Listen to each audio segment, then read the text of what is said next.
Hello and welcome back to the Debatable Discussions podcast. Today we are joined by another guest for a very interesting and hopefully exciting episode. Yeah, today we're joined by Ioannes Chountis de Fabri, who is a House of Lords advisor and a PhD candidate in intellectual history at the University of Aberdeen. He's also written a book about the influence Lord Byron had on the Greek Revolution and is an Edmund Burke scholar. It's great to have you with us today. Thank you very much for coming. Thank you for inviting me. So going straight away to the questions, many people who follow you on Instagram may know that you are a House of Lords advisor. So can you please explain what this role really is? Well, as many people might know or may not know, the House of Lords is the upper chamber of the British legislature. So basically what we do in the House of Lords is we scrutinize bills that come through the House of Commons. And so the peers of the realm are, as it were, legislators in their own right in the British Parliament. And what advisors like me do is advise them on the questions of the day. We all have some kind of specialization on some policy issues. Mine are mainly about immigration or migration and culture, heritage, the arts. These are the fields that I've specialized over the years working both in the House of Lords and previously in the Council of Europe and the Hellenic Parliament before that. So yes, it's the equivalent of a senior advisor in the House of Commons or in government. This is what we do, and also because peers usually, as it is their right by law, maintain some extracurriculum activities, as we can say. They're usually very active in business, in finance, in consultancy, and they can do that because they don't have a salary like MPs do. Usually advisors also in some way are connected to their activities in consultancy and elsewhere, but some are and some like me are not, so it depends. Could you also tell us a bit more about perhaps, should the House of Lords still exist today? A lot of people have this sort of dilemma on is it an antiquated concept or not? Well, it is as much an antiquated concept as the House of Commons, if you approach it like that, because they both go back to times immemorial. They both are part of the British mixed constitution, or some would call it the ancient constitution. So just because something dates back a long time doesn't mean that it's useless. I think that the House of Lords is an excellent and very unique legislative mechanism. I think that any talk about reforming the House of Lords, because I think that even the current government has backtracked from the original promise of abolishing the House of Lords. Now they are going for a reform of the composition and the membership of the House of Lords, not even its functions.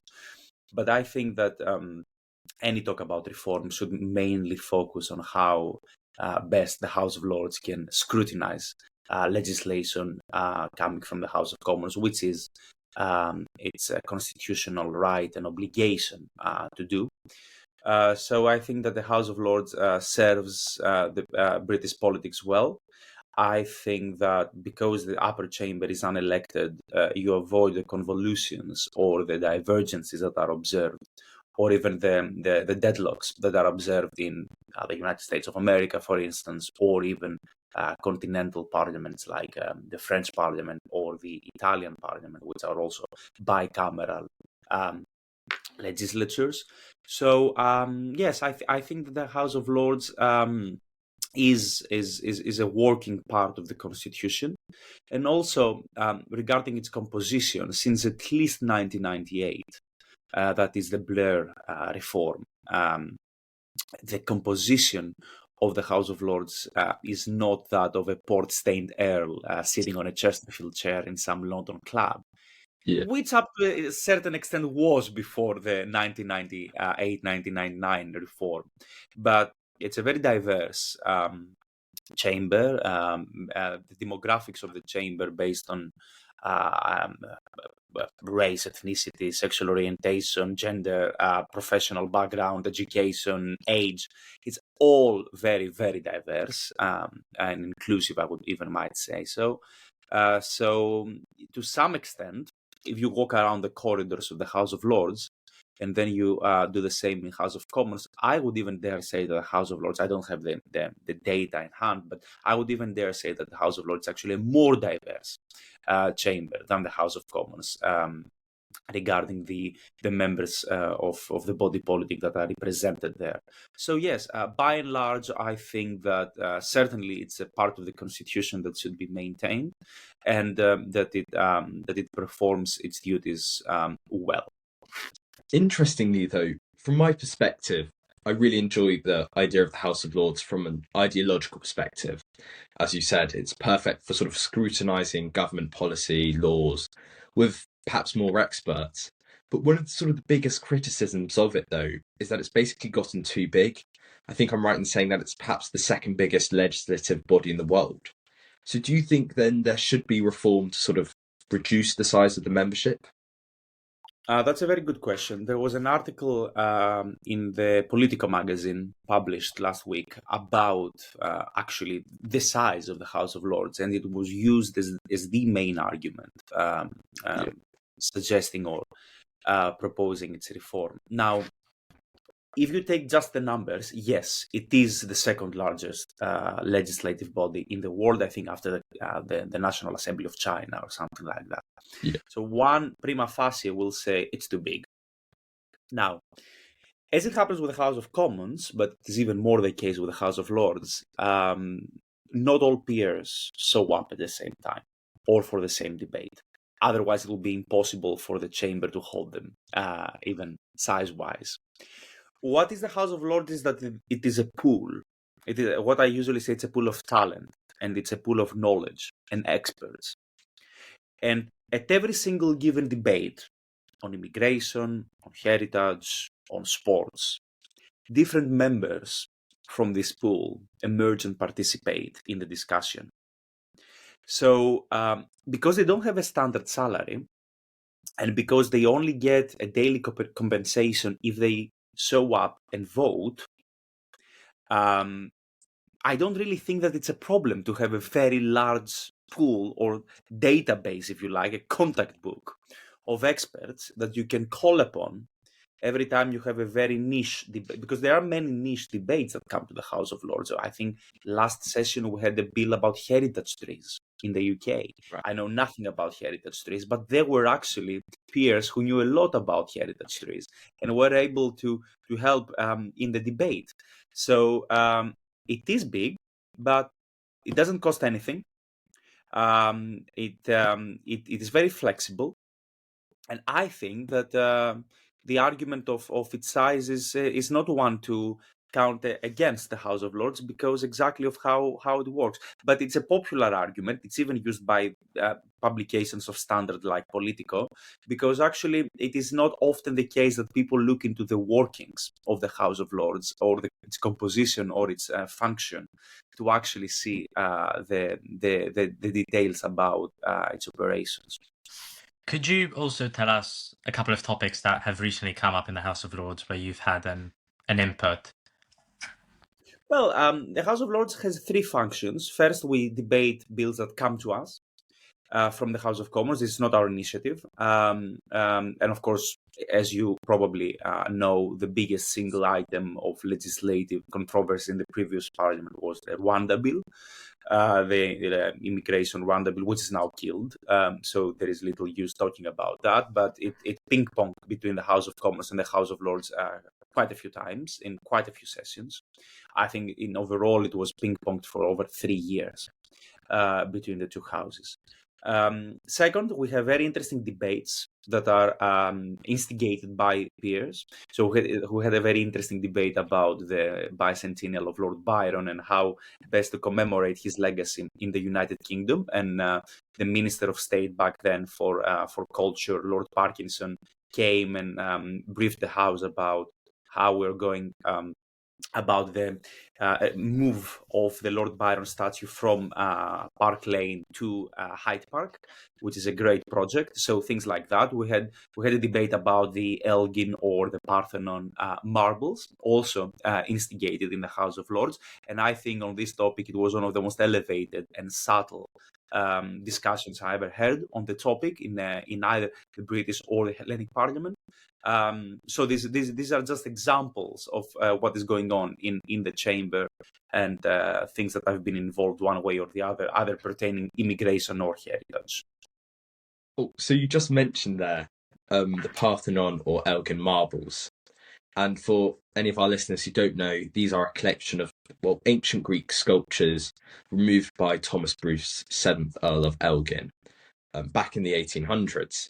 So this is a very contentious debate, very contentious issue between Greece and the United Kingdom. So could you perhaps tell us about the controversy and also what's going to happen with these marbles, with the Elgin marbles? Yes, so even by the name, you see that a Greek person would call them the Parthenon marbles, and a British person would call them the Elgin marbles. So the two countries don't even agree on the actual term that they want to use. It's a story that goes back a long time. It goes back, as you mentioned, before the establishment of the modern Greek state. So Lord Elgin removed those parts of the Parthenon structure during the time of the Ottoman Empire. He brought them back to the UK and later sold them to Parliament. Now, the whole thing was quite forgotten for 100 years or so. It resurfaced in the 60s and the 70s. It was the time when, for the first time, the issue of repatriation of cultural artifacts came to the public sphere, public debate. And as the decades passed, and as the successive Greek governments cultivated this in public opinion, it became even stronger. It reached its peak in the mid 80s, when there was a very influential Greek Minister of Culture, Melina Mercouri, who was also a very famous European actress and was the wife of Joe Dassin, the famous American actor. She gave it a lot of visibility, and she did a lot of tours in the UK, London, advocating for the return of the Parthenon marbles.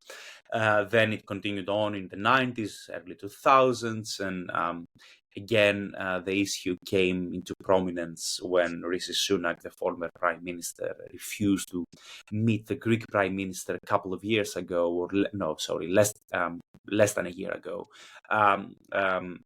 They had an arranged meeting in Downing Street, and the British Prime Minister, cancelled the meeting last minute because of some comments that the Greek Prime Minister made on BBC about the Parthenon marbles. So it is a strange case of a subject of an issue, a policy issue of cultural heritage or cultural diplomacy, to basically dominate the bilateral relations of two countries. And I don't particularly find productive. I've written articles about it in the International New York Times and elsewhere. That I think there are many areas that the UK and Greece can work closely together.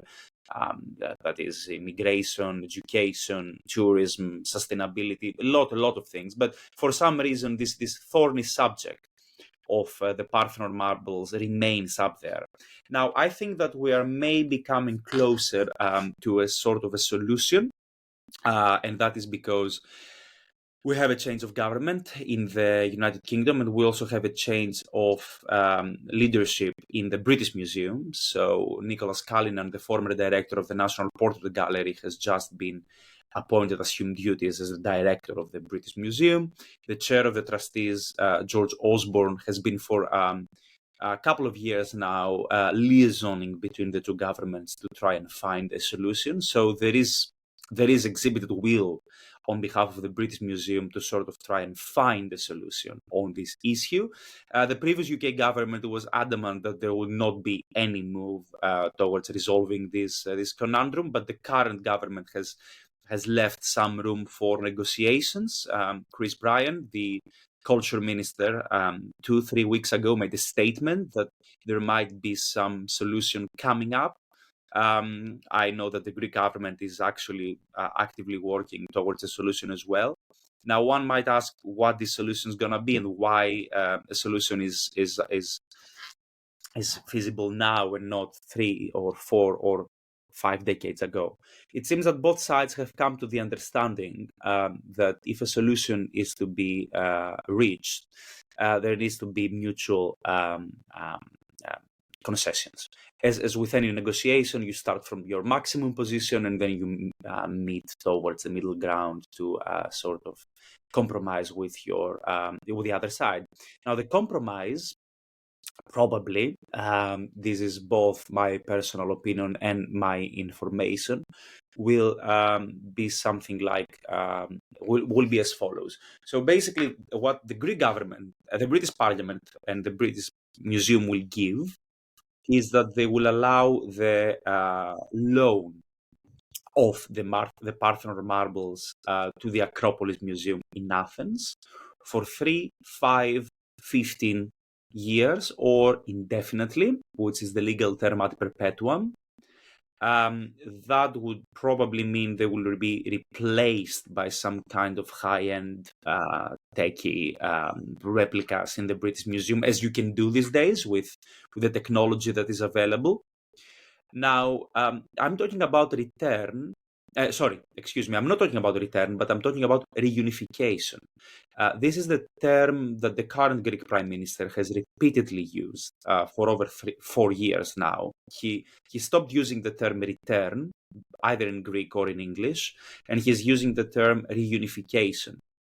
Reunification means that the Greek side may be willing to give away a part of the deal that is they recognize the ownership, the legal ownership of the marbles on behalf of the British Museum and the UK government, which would be a serious step to be taken by any Greek government and will cause problems at home. I can assure you of that. Political problems at home if they dare do that. So the compromise, in simple terms, will be the British Museum approves a loan of the marbles to the Acropolis Museum, and in return, it gets the legal acknowledgement on behalf of the UK, of the Greek government, that those marbles belong to the UK. That would be the only way a solution could be reached, could be found.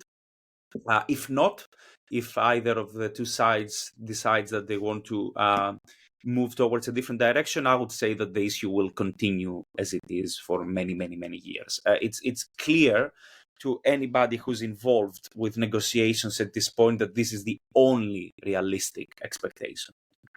With what you just said, I think the legal ownership is the key aspect of it, personally, for me, because I believe that if they do find out that Thomas Bruce legally seized it and it is legally owned nowadays by the British government, and the Greece do admit that, well, then it sort of beckons the question, personally for me, why are Britain giving away something they legally own? Because it would then sort of further jeopardise many other artefacts that the British Museum and all museums in Britain have that they own but belong to a different country. So I think the Greek government can admit ownership, but it does sort of challenge the status of many other artefacts that the British have, which they own. Like, would they then have to be repatriated? So I think it really does put many of the artefacts that the British gained through the empire in the 1800s and 1900s. What do you think about that? Well, the answer is that the UK is already returning cultural artifacts to their countries of origin. It's done with the Benin bronzes, for instance. I'm sure that it's in the ideological agenda, or not ideological agenda, but in the policy program of the Labour Party, which is the UK elected government now, that they don't really mind repatriating cultural artifacts that were obtained through imperial operations to their countries of origin. I wouldn't be surprised if Labour believes that. As far as I can see in public opinion polls in British newspapers or TV channels, the British public doesn't seem to mind overwhelmingly nowadays. It's usually, especially about the Parthenon marbles, I'm not generalizing, it's usually around 60% in favor, 15% I don't know, 20% I really don't want them to go back, which pretty much tells you the demographics and the political opinions of those who are advocating either in favor or against. I think that it will be very easy for Labour to proceed with this solution because it will gain them popularity in their own voters, in their own political audience, and ultimately this is what political parties do. If we want to be cynical about it, they cater to their voters' prejudices most of the time.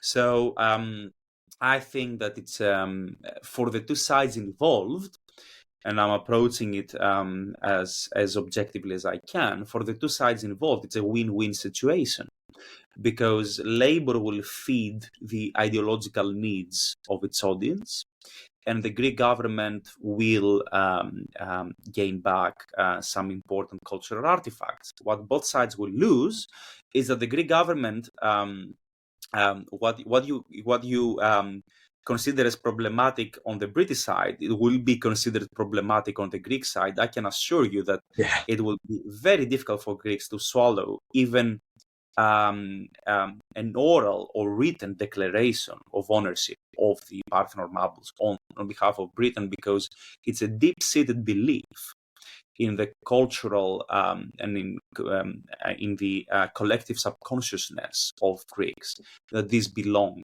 to Greece. So the Greek government will basically sugar pill the whole thing by actually exhibiting the marbles in the Acropolis Museum, but they will have to give a pretty good fight to convince Greeks that the marbles should be legally owned by the UK. Now, what Labour will lose, of course, is that it will really feed the right-wing press. Probably I can expect that the right-wing press will go berserk on the issue. I can already imagine the Telegraph and the Spectator, and even more so the Daily Mail and Daily Express covers on the issue. So I think it's with every negotiation you win something, you lose something. You take a little bit of a hit, you make a gain, and in the end of the day, you move on. Otherwise, it is very easy for both sides, but I think both sides don't want this anymore.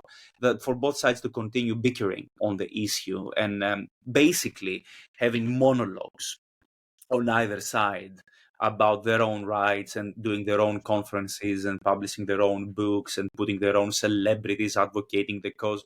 But it's like two parallel universes not communicating with each other.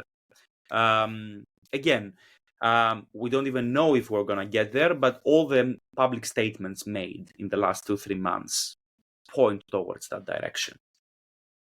So you're also an Edmund Burke scholar, and I'd also want to get onto our sort of last section of this. So could you tell us a bit about Edmund Burke and his links to conservatism, just as a general outline, first of all?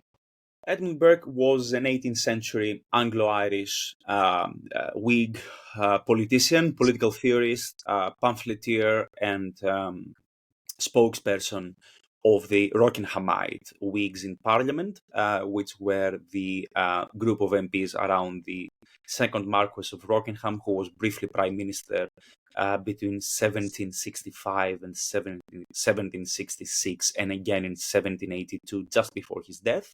He died while he was in office, actually.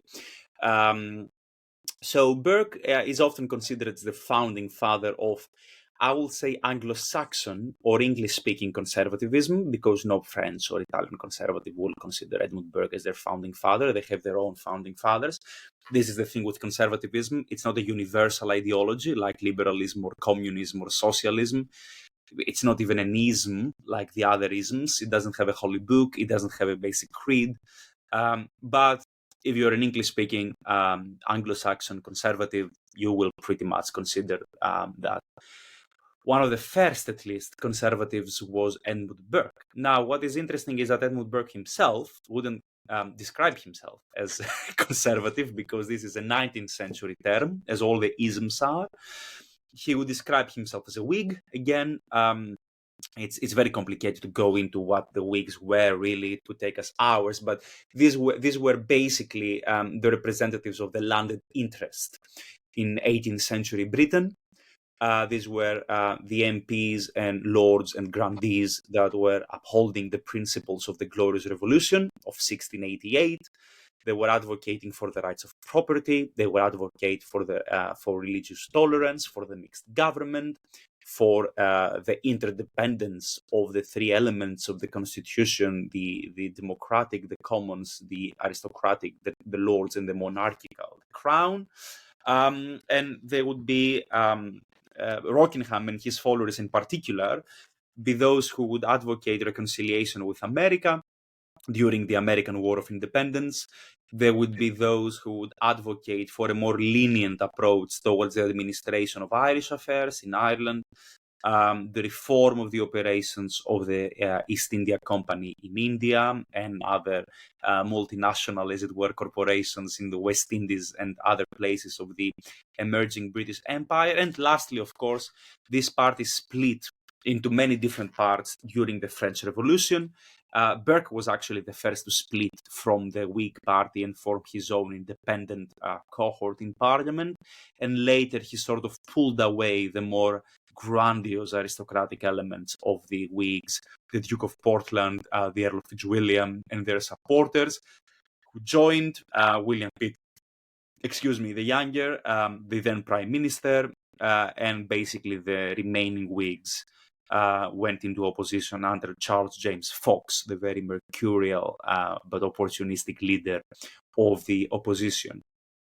This is a very short, brief, and as it were, grosso modo outline of Burke's career and his ideological underpinnings. If you look at Burke and his sort of ideas, how do you think he'd react in a way if he looked at the current political scene and he looked at the current Conservative Party? Well, this is always dangerous for an intellectual historian to do, but I will say that Burke, of course, he didn't. How should we say that? He didn't hold some principles as sacred, but I think what is important is his mode of thinking and his argumentation. That is to say, there are some ways of thinking about political debates if you consider or describe yourself as Burkean, and very few Tory MPs do nowadays. I would consider Jesse Norman, the MP from Hertfordshire, as one. He's written a book about Burke. A couple of others. Of course, if you go back in time, you will find more and more people describing themselves as Burkean conservatives, or at least being aware of Burke's works. But one thing that you do if you're a Burkean is that you believe in prudence in political debate and political discussion. So you approach things in moderation, in skepticism, and you don't think that there is a one-size-fits-all solution to all political problems. So you're not ideological. You don't adhere to a specific set of political principles, and that doesn't mean you're an opportunist, or that you are basically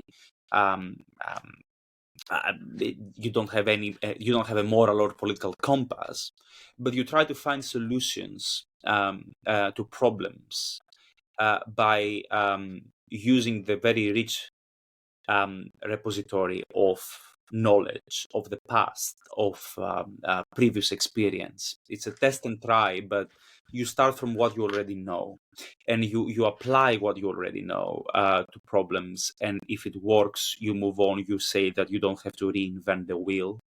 And if it doesn't, you sort of try and find a new solution. It's basically what Burke described as the politician being the philosopher in action, but also what he described as in order to conserve, you have to reform. So basically, Burke essentially Burke was not a reactionary. He didn't seek to return to a previous age, as many like the Mestre in France in the same period of time wanted to do. Burke was advocating for the maintenance of the status quo. Now, in modern Britain, in modern Europe, in the West, Burke would obviously not find many things appealing with the status quo for various reasons. So it is very difficult to be a conservative, a Burkean conservative, and operate in the current political landscape, because if you are a Burkean conservative, you don't like most of the things you see around you. And then, of course, that means necessarily you have to look into some previous time that is not 100 years ago or 60 years ago, but probably some decades ago. You would go back to the 70s, the 80s, or the 90s. This is the element of conservative nostalgia that often manifests in political discussions in the center right and in the right. Is this nostalgia for a previous age, but nostalgia is dangerous because it encompasses idealization of bygone times. And of course, if you go back to the 70s, there will probably be people who would advocate that in the 50s things were better, and I don't like much of the things I see around me. So to go back to your original question, I think that my personal opinion is that if the Conservative Party wants to be more Burkean, they have to stop being so ideological.